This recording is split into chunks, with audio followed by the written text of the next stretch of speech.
KQZ ka përgjegjësinë e administrimit të procesit zgjedhor. Ai përbëhet nga komisioneri, nënkomisioneri, komisioni rregullator dhe komisioni i ankimimeve dhe sanksioneve.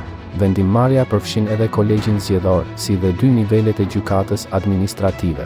Nga monitorimi i deritanishëm i vendimmarrjes dhe aktivitetit të KQZ rezulton. KQZ ka ndërmarrë fushat informimi mbi votimin dhe pjesëmarrjen. Fushata në diasporë dhe në mediat sociale mbetet jashtë monitorimit. Sistemi i monitorimit dhe raportimit përmes KQZ mbetet formal. KQZ nuk ka nisma hetimore, duke mbetur në pritje të denoncimeve.